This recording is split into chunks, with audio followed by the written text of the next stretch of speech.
Hey there, Shortcuts. This is Stephen here. This is list 2 for Shortcuts records this week. This price list will go out on Wednesday, April 16th at 9 p.m. Sydney time sharp. If you would like to be on the mailing list with the opportunity to buy these records, drop me an email at shortcutsrecordsaus@gmail.com. As I showed on the first video, this is my Phil Collins tribute t-shirt that I created for a party this weekend. No Phil Collins on this list. This is the jazz, vocal jazz, blues, and bossa nova list tonight. So let's see what you all make of it. There really was only one place to start. This is in the running for the greatest vocal jazz record of all time. I suppose Nina Simone and Frank Sinatra and others might put their oar in and say, hey, what about me? But this is definitely in the mix. This is this person's debut vocal album. It was released in 1954. It is one of the most emotionally resonant jazz albums, I think, that you will ever hear. The Japanese absolutely revered this record and made so many amazing represses of it that sound incredible. I've listened to the recent represses. I prefer the Japanese copies. I wonder if anyone's figured it out. This person was born in Oklahoma. They played trumpet as well as sang. They didn't sing on all records, but they nearly always played trumpet. This record has been criticized because the vocal stylings are, I guess some people think, are a little bit limited, but I don't know, over time it's become iconic. It's on Pacific Jazz Records. My Funny Valentine has become an absolute standard. It's wonderful. There was something I discovered earlier today. I'm to see if I can find it again. Something like how this record has been. I think the record is now in. There's some Grammys, particular branch of the Grammys where this record is now kind of lauded, and it is of course Chet Baker Sings. I'm yet to figure out exactly what this pressing is. You can see here it says gold of GD 100. I have a funny feeling this might be a memorial press. I will find out more, and it will be on the list on Wednesday. But it's got all of those incredible notes. It has the lyrics. Again, utterly fantastic condition on the Pacific Jazz label. It is the iconic Chet Baker Sings. I know a few of you have bought this record as presents for friends, etc. It is a great present, but if you don't have a copy, you will never do better. Not the only Chet Baker record on the list tonight. So this is another very interesting piece. I had to research this one a little bit harder. This is various sessions from the early 1950s. So no vocals on this one. This is a very rare meetup of a trio of, I guess you can only call them jazz giants. One of them will be a little bit easy to work out because Chet Baker really began his career playing in this person's band, and that is Jerry Mulligan, the baritone saxophonist and, to be honest, great innovator in jazz. His quartet featuring Chet Baker did not have piano, and at the time that was kind of unusual, but it really allowed you to hone in on, the baritone sax and Chet Baker's trumpet, and they made some great bebop music. Add into the mix Buddy DeFranco on clarinet, and you get this. Chet Baker, Jerry Mulligan, Buddy DeFranco. They're the three of them are. Those photos are just wonderful. Again, an absolutely beautiful copy. This box from Japan that I got this time, that all these records come from, is just top notch. It really, really is. Now this one is part of the King Record stable. Now King Records are very highly lauded in Japan. You know, kind of, there's a few record labels that over there have got an iconic status with Three Blind Mice, and King Records is one of them. You'll see here, there's a little stamp, and it says, licensed by GMP Records USA, distributed by King Records in Japan. So this means this record will have been given some pretty stellar treatment. It is mono. Various sessions. So there are these mythical stories of how Buddy DeFranco kind of chanced upon this session in the middle of the night, and they would just play. It is so melodic and so cool. You will just, I don't know. It is so open and warm. This music is just a delight. And some jazz collectors, I kind of, because this isn't really my era, Mulligan, Baker, DeFranco, it's like, what the hell? But it is, I think, from what I can tell, it has some history to it, which I think is part of what makes it so cool. Now, this guy you probably will have heard of. This is the Brazilian legend that is Sergio Mendes. And this is a Japan-only release. It is the best of Sergio Mendes. And it is on these foldouts, but it also has a kind of little interior booklet with photos and bits and pieces of the main man. Look at that for a centerfold.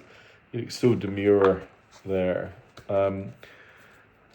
Brazilian pianist, band leader, iconic,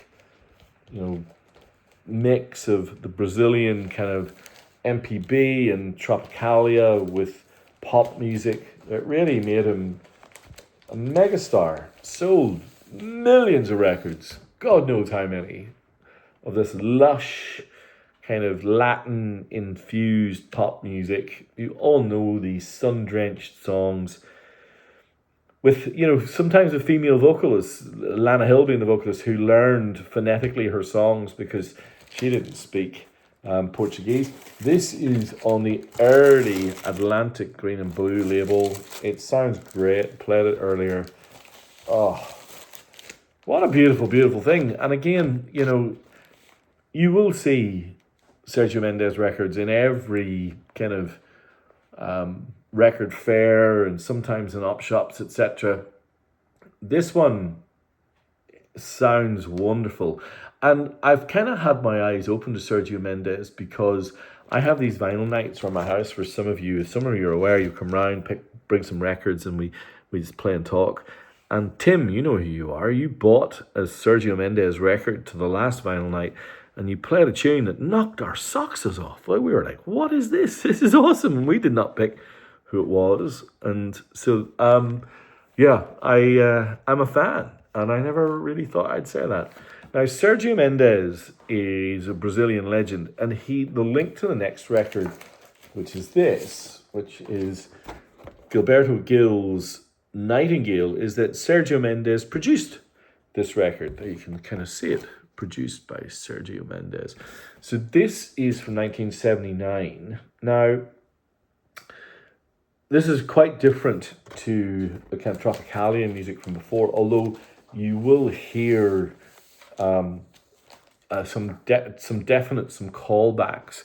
Gilberto Gil was from Salvador. Bahia is a place I've actually been by boat. Absolutely beautiful place.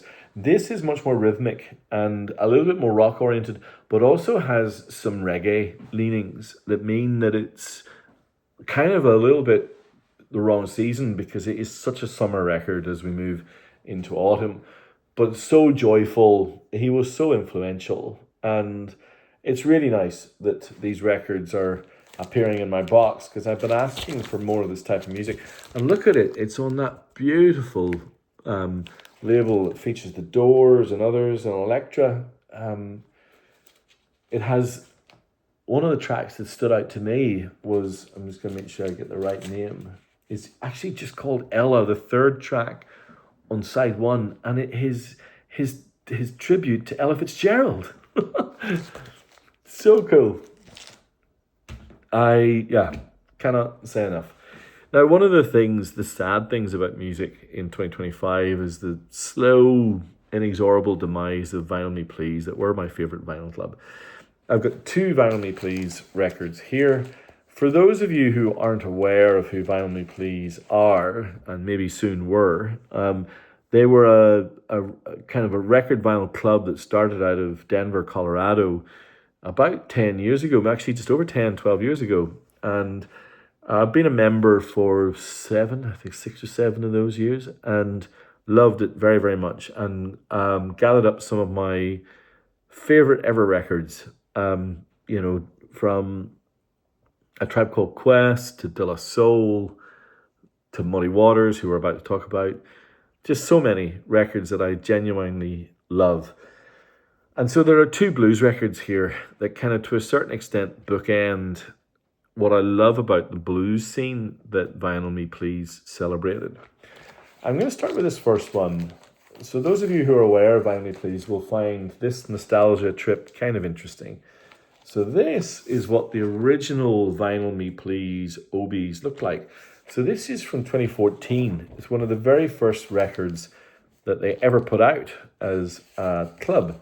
And they always kind of, if I think about the Japanese ethos of, always add some art to your art. What Vinyl Me Please did were quirky and interesting things, like you would often get an art print. So there's R.L. Burnside. This record is Too Bad Jim by R.L. Burnside, the 1994 blues, probably one of the most celebrated blues albums of the 90s.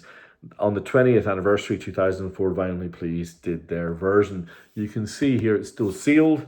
This is the 20th anniversary edition with a poster. Now, the poster is like a 4 fold-out piece of black and white R.L. Burnside standing in front of a field of wheat, and it is very evocative. But I'll tell you the story of R.L. Burnside in a second, but it's heavy kind of thing. It's still sealed, so I can't show it to you. It's got the Vinyl Me Please print, which is actually really nice, isn't it? But the early Vinyl Me Please Obies had these little descriptions of the album, but they also had a cocktail recipe. In this case, the ingredients were, it was called the Bloody Mother, half an ounce of Old Grandad bourbon, half an ounce of tomato juice, 2 pinches of salt, 2 pinches of pepper, 1 squeeze of lemon, shake with ice in a cocktail maker, strain into an ice-filled column glass, and serve. This, I guess, was a punchy cocktail for what is an immensely, immensely punchy album. For those of you who aren't aware of the story of R.L. Burnside, he was a late bloomer. He did not, in fact, this was his second record, and I think, by the way, by far and away his best record. His first record, which was self-titled, is not as good sounding in this, and he does not sound anywhere near as relaxed and kind of cool as he does with this record. This was produced by John Spencer from the John Spencer Blues Explosion, and so that's partly that ethos of keeping how raw the band sounds. I mean, it's basically 3 of them, drums, bass, and R.L. on guitar and singing. And to be honest, R.L. is front and center, as it should be. Such a talented, crazy kind of story.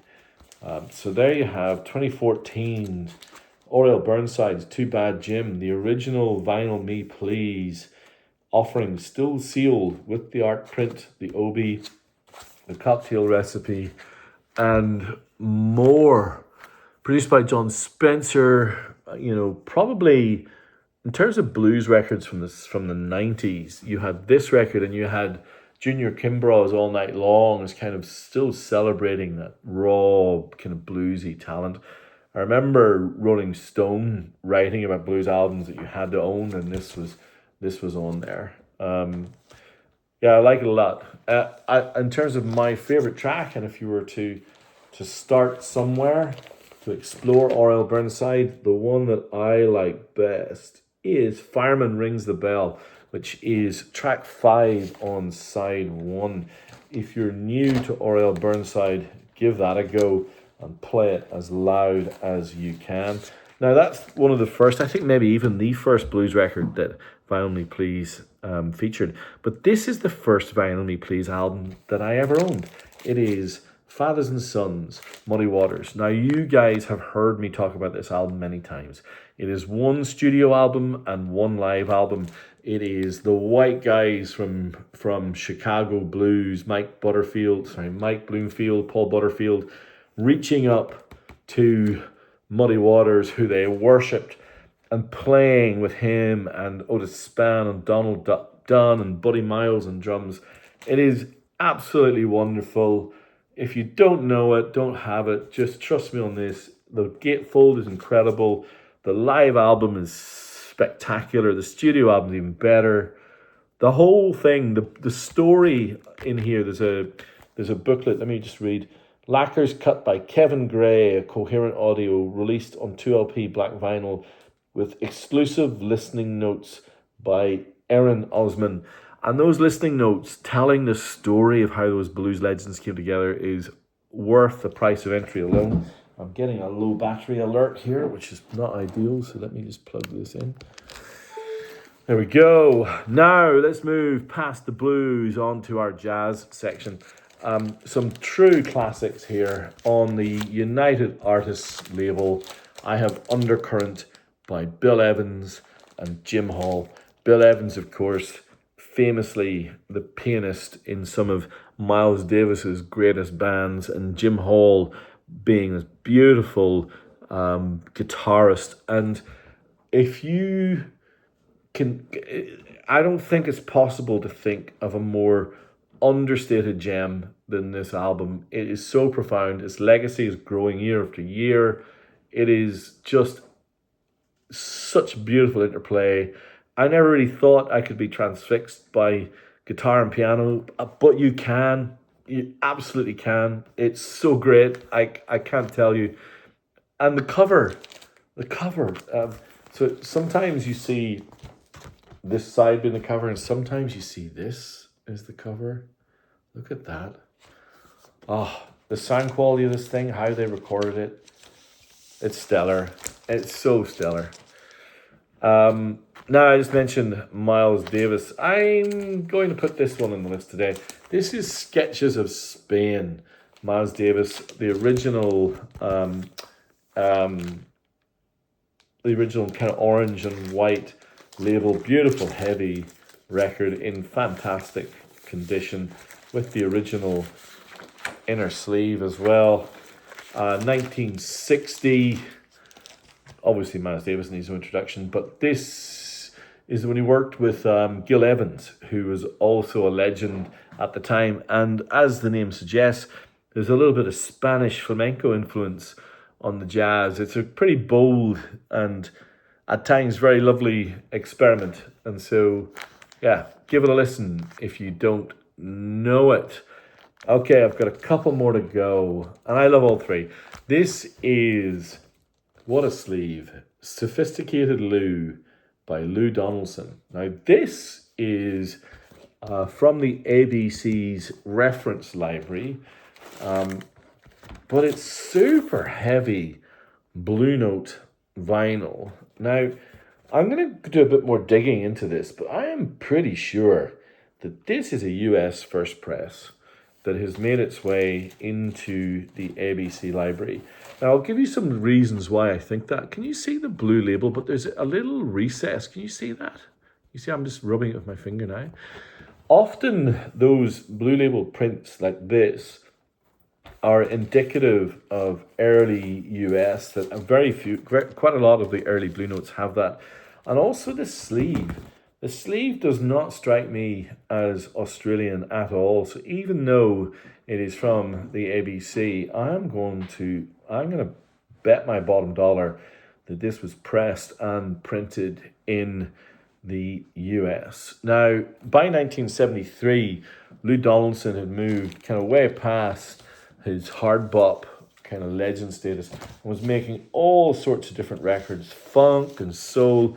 This one is kind of super lush, strings and orchestration, all sorts. And I don't know. I mean, we've been talking about Sade on the previous list. I certainly hear that kind of beautiful, lush, late night listening experience. Very, very cool. Features arrangements by Horace Ott, who then Horace Ott worked with Nina Simone and Aretha Franklin. Now, there's a lot of hip-hop samples that have been lifted out of this record as well, particularly hip-hop artists that are more kind of mellow groove. Incredible. Really, original pressings are increasingly rare. In fact, this is one of the first I've ever seen, other than the one that I have. It's very, very cool. Now, I think is this the only live album? This is Come Live With Me by Ray Charles on the original London label from 1974, including Till There Was You, If You Go Away, It Takes a Little Time, Come Live With Me. Everybody Sings. So I kind of had to look this one a little up too. By this point, of course, Ray Charles was already a living legend. Gospel, blues, soul, country, R&B. He could do it all.